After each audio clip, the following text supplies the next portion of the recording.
Friends, ఇవాళ మనం Adani Total gas, Gujarat gas and GSPL లాంటి సిటీ గ్యాస్ స్టాక్స్ ఎందుకు పెరిగాయి అన్న దాని గురించి చూద్దాం. సర్ఫేస్లో చూస్తే స్టాక్స్ ర్యాలీ అయ్యాయని చెప్పి మాత్రం కనిపిస్తుంది. కానీ రియల్ క్వశ్చన్ ఏంటి అంటే ఈ ర్యాలీ వెనకాల యాక్చువల్ బిజినెస్ రీజన్ ఏంటి అన్నది చూడాలి. ఇన్వెస్టర్స్గా మనం బై సైడ్లో థింక్ చేయాలా, వాచ్ లిస్ట్లో పెట్టాలా, లేక కేర్ఫుల్గా ఉండాలన్నది కూడా మనం ఈ వీడియోలో డీటెయిల్గా స్టెప్ బై స్టెప్ అయితే మనం డిస్కస్ చేద్దాం.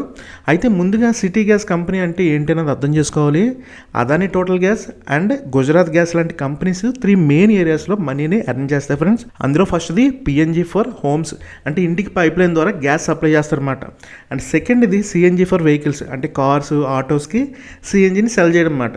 అండ్ థర్డ్ది PNG for commercial and industrial users, అంటే హోటల్స్కి, రెస్టారెంట్స్కి, ఫ్యాక్టరీస్కి గ్యాస్ సప్లై చేస్తారు. జిఎస్పిఎల్ మాత్రం డైరెక్ట్గా ఇంటికి గ్యాస్ ఇవ్వడం కాదు ఫ్రెండ్స్, అది gas pipeline network business.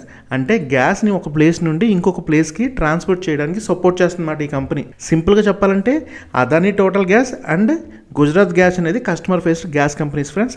GSPL మాత్రం gas transport and pipeline company. మీరు ఇది అర్థం చేసుకోవాలి. ఇప్పుడు ఈ డిఫరెన్స్ అర్థం ఉంటేనే నెక్స్ట్ పాయింట్స్ ఈజీగా అర్థం అవుతాయి ఫ్రెండ్స్. మీకు లేటెస్ట్ న్యూస్ ఏంటి అంటే రీసెంట్గా మిడిల్ ఈస్ట్ టెన్షన్ వల్ల గ్యాస్ సప్లై సైడ్లో ప్రాబ్లం అయితే వచ్చింది. కొన్ని సప్లైయర్స్ గ్యాస్ డెలివరీస్ని రెడ్యూస్ చేయొచ్చు అని చెప్పి కన్సర్న్ కూడా వచ్చింది ఫ్రెండ్స్. ఇది మార్కెట్కి టెన్షన్ అనేది క్రియేట్ చేసింది. కానీ సేమ్ టైంలో గవర్నమెంట్ ఒక ఇంపార్టెంట్ ఆర్డర్ అయితే ఇచ్చింది. ఆ ఆర్డర్ ఏంటి అంటే డొమెస్టిక్ పిఎన్జీ అండ్ ట్రాన్స్పోర్ట్ సిఎన్జీస్కి ప్రయారిటీ ఇవ్వాలని చెప్పి. దీనికి సింపుల్ మీనింగ్ ఏంటంటే గ్యాస్ షార్టేజ్ ఉన్నా సరే ఫస్ట్ ప్రయారిటీ హోమ్స్, అలాగే డైలీ యూజెస్ ట్రాన్స్పోర్ట్ వెహికల్స్కి, తర్వాత మిగిలిన యూజర్స్కి మాట. మార్కెట్ ఈ న్యూస్ని పాజిటివ్గా చూసింది ఫ్రెండ్స్. ఎందుకంటే సిటీ గ్యాస్ కంపెనీస్కి బిజినెస్లో most important segment daily use demand అన్నమాట. అది సేఫ్గా ఉంటే కంపెనీ బిజినెస్ ఫుల్గా డ్యామేజ్ అవ్వకపోవచ్చు అని చెప్పి మార్కెట్ అనుకుంది ఫ్రెండ్స్. అందుకే స్టాక్ అయితే ర్యాలీ అయ్యాయి. అయితే నెక్స్ట్ స్టాక్ ఎందుకు పెరిగింది, రియల్ రీజన్ ఏంటన్నది చూద్దాం. ఇది చాలా ఇంపార్టెంట్ పార్ట్ ఫ్రెండ్స్. స్టాక్స్ ఎందుకు పెరిగాయి అంటే గుడ్ న్యూస్ వచ్చిందని కాబట్టి పెరగడం కాదు ఫ్రెండ్స్. ఇది అందులో 3 రీజన్స్ ఉన్నాయి. రీజన్ నెంబర్ 1 ఏంటంటే వర్స్ట్ కేస్ ఫీర్ కొంచెం తగ్గిందన్నమాట. అంటే ముందు మార్కెట్లో ఫీర్ ఏంటంటే గ్యాస్ సప్లై డిస్టర్బ్ అయితే సిటీ గ్యాస్ కంపెనీస్కి సేల్స్ స్ట్రాంగ్గా ఇంపాక్ట్ అవుతాయని చెప్పి. కానీ గవర్నమెంట్ ప్రయారిటీ ఆర్డర్ వల్ల at least home users and CNG side safe ఉండొచ్చు అని చెప్పి కాన్ఫిడెన్స్ అయితే వచ్చింది అందరికీ. రీజన్ నెంబర్ 2 ఏంటంటే కోర్ డిమాండ్ ప్రొటెక్ట్ అయ్యే ఛాన్స్ ఉంది ఫ్రెండ్స్. అంటే డైలీ యూజ్ కస్టమర్స్ కంటిన్యూ అయితే రెవెన్యూ కంప్లీట్గా కొలాప్స్ అవుతుందని చెప్పి. అలాగే రీజన్ నెంబర్ 3 ఏంటంటే ప్యానిక్ సెల్లింగ్ తర్వాత రిలీఫ్ ర్యాలీ అయితే వచ్చింది ఫ్రెండ్స్. మెనీ టైమ్స్ మార్కెట్లో బ్యాడ్ న్యూస్ అయితే ఫియర్ క్రియేట్ చేస్తుంది. దానివల్ల ఏంటంటే స్టాక్స్ అనేవి డౌన్ అవుతాయి అన్నమాట. తర్వాత డ్యామేజ్ ఎక్స్పెక్టెడ్ కన్నా మనం ఎంతైతే ఎక్స్పెక్ట్ చేసాం దానికన్నా తక్కువ ఉందని అనిపించింది అనుకోండి, రిలీఫ్ అయ్యి అక్కడి నుంచి మళ్ళీ రిలీఫ్ ర్యాలీ స్టార్ట్ అవుతుంది అన్నమాట. సో ఇది ఫుల్ బుల్లిష్ స్టోరీ కాదు, ఇది రిలీఫ్ బేస్డ్ ర్యాలీ మాత్రమే, మీరు అది తెలుసుకోవాలి ఫ్రెండ్స్. అలాగే నెక్స్ట్ వచ్చి అదానీ టోటల్ గ్యాస్కి యాక్చువల్గా బెనిఫిటా కాదన్నది చూడాలి. ఇక్కడ రియల్ వాల్యూ అయితే ఉంటుంది ఫ్రెండ్స్. చాలామంది స్టాక్ పెరిగిందంటే కంపెనీకి డైరెక్ట్గా బెనిఫిట్ అనుకుంటారు. అది ఆల్వేస్ కరెక్ట్ కాదు ఫ్రెండ్స్. అదానీ టోటల్ గ్యాస్కి ఈ సిచ్యువేషన్లో మిక్స్డ్ ఇంపాక్ట్ ఉండొచ్చు. పాజిటివ్ సైడ్ చూసాం అనుకోండి, domestic PNG protected, CNG demand కూడా protected, essential customer base continue అయ్యే ఛాన్స్ కూడా ఉంది, గవర్నమెంట్ సపోర్ట్ ఉంది అని చెప్పి మార్కెట్కి సిగ్నల్ వచ్చింది. ఇవన్నీ పాజిటివ్. నెగిటివ్ సైడ్ చూసాం అనుకోండి, ఇండస్ట్రియల్ కస్టమర్స్కి సప్లై కట్ అవ్వచ్చు ఫ్రెండ్స్. అలాగే కమర్షియల్ కస్టమర్ ఇంపాక్ట్ అయ్యే ఛాన్స్ కూడా ఉంది. అలాగే థర్డ్ చూస్తే సప్లై సైడ్ అన్సర్టనిటీ ఇంకా కంప్లీట్గా పోలేదు friends. If gas sourcing costly అయితే మార్జిన్స్ ప్రెజర్లోకి అయితే రావచ్చు. సో డైరెక్ట్గా చెప్పాలంటే ఈ న్యూస్ కంపెనీకి ఫుల్ పాజిటివ్ కాదు, అలాగని చెప్పి నెగిటివ్ కూడా కాదు. ఇది damage control type news friends. అయితే ఇన్వెస్టర్స్గా మనం ఏం చెక్ చేయాలి? ఇప్పుడు యూస్ఫుల్ పార్ట్ ఇది. ఎవరైనా అదానీ టోటల్ గ్యాస్ లేదా గుజరాత్ గ్యాస్ లాంటి స్టాక్స్ని అబ్జర్వ్ చేయాలనుకున్నారనుకోండి, ఈ 7 థింగ్స్ని అయితే మీరు చెక్ చేసుకోవాలి ఫ్రెండ్స్. అందులో ఫస్ట్ వచ్చి రెవెన్యూ మిక్స్, అంటే కంపెనీకి ఎక్కువ ఇన్కమ్ ఎక్కడి నుంచి వస్తుంది, హోమ్స్ నుండా, వెహికల్స్ నుండా, ఇండస్ట్రియల్స్ నుండా.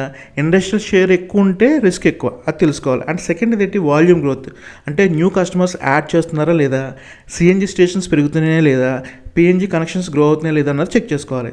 అండ్ థర్డ్ వచ్చి మార్జిన్స్, అంటే సేల్స్ ఉండడం ఒకటి, ప్రాఫిట్ మార్జిన్ స్ట్రాంగ్గా ఉండడం ఇంకొకటి మాట.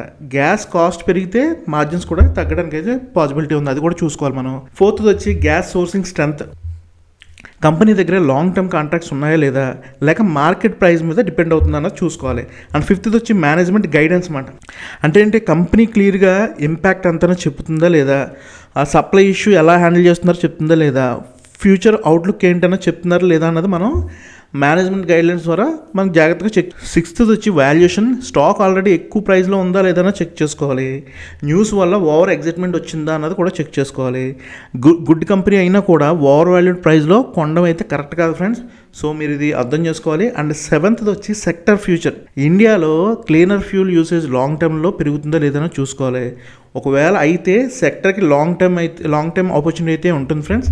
ఇలాంటి న్యూస్లో వచ్చినప్పుడు మనం 3 క్వశ్చన్స్ అయితే అడగాలి ఫ్రెండ్స్. ఫస్ట్ ఏంటి, ఈ న్యూస్ కంపెనీ రెవెన్యూకి ఎఫెక్ట్ చేస్తుందా లేదా చూసుకోవాలి.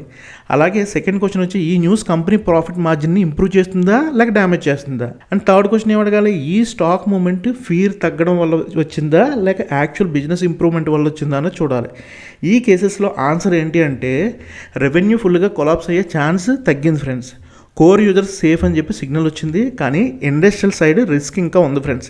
సో ర్యాలీ మెయిన్లీ రిలీఫ్ వల్ల వచ్చిన ర్యాలీ మాత్రమే, అది తెలుసుకోవాలి. ఫైనల్ టేక్అవే ఏంటి అంటే అదానీ టోటల్ గ్యాస్ ర్యాలీ అంటే కంపెనీకి హ్యూజ్ ఫ్రెష్ గ్రోత్ స్టార్ట్ అయిందని కాదు ఫ్రెండ్స్, మార్కెట్ ఫియర్ కొంచెం తగ్గిందని దీనికి అర్థం మాట. గవర్నమెంట్ ప్రయారిటీ ఆర్డర్ వల్ల హోమ్ గ్యాస్ డిమాండ్ సేఫ్ ఉండొచ్చు, సిఎన్జి డిమాండ్ కూడా సేఫ్ ఉండొచ్చు. కానీ ఇన్వెస్టర్స్గా మనం బ్లైండ్గా ఎగ్జిట్ అవ్వకూడదు ఫ్రెండ్స్. మనం చెక్ చేయాల్సింది ఏంటి, company revenue, industrial exposure, margins, gas supply security, valuation. అప్పుడే ఈ స్టాక్లో రియల్ ఆపర్చునిటీ ఉందా లేక టెంపరీ ర్యాలీ అని చెప్పి అర్థమవుతుంది అన్నమాట మనకి. దాన్ని బట్టి మనం కరెక్ట్గా డెసిషన్స్ అయితే తీసుకుందాం.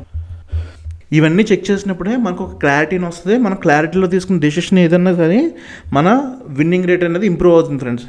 ఇవన్నీ చెక్ చేసిన తర్వాతే మన థాట్ ప్రాసెస్లో క్లారిటీ అనేది వస్తుంది ఫ్రెండ్స్. క్లారిటీతో తీసుకున్న ఏ డెసిషన్ అయినా సరే మంచి రిజల్ట్ అయితే చూపిస్తుంది. వాళ్ళు చెప్పారు, వీళ్ళు చెప్పారు, న్యూస్లో వచ్చింది, ఆ ఛానల్లో చెప్పారు, అవేమీ కాదు ఫ్రెండ్స్. మీకు మీరు అనలైజ్ చేసుకోవాలి. ఎందుకంటే ఎవరో మనీ తీసుకొచ్చి మీరు పెడతలేదు కదా, మీ హార్డ్ ఎర్న్ మనీ తీసుకెళ్ళి దీంట్లో ఇన్వెస్ట్ చేసేటప్పుడు రెస్పాన్సిబిలిటీ మీకే ఉంది ఫ్రెండ్స్. ప్రతిదీ 1-10 సార్లు చెక్ చేసుకుని మీరు పెట్టే ఇన్వెస్ట్మెంట్ ఎందులో పెడుతున్నారో పెట్టే ముందు ఇవన్నీ మనం చెక్ చేసుకుని చేస్తే మీకు మంచి రిజల్ట్ అయితే కనిపిస్తుంది ఫ్రెండ్స్. ఏమైనా డౌట్స్ ఉంటే ఈ వీడియో కింద కమెంట్ బాక్స్లో పోస్ట్ చేయండి. మీ క్వరీస్కి నేను తొందరగా రిప్లై ఇవ్వడానికి అయితే ట్రై చేస్తాను. మళ్ళీ వచ్చే వీడియోలో కలుద్దాం friends. All the best, take care.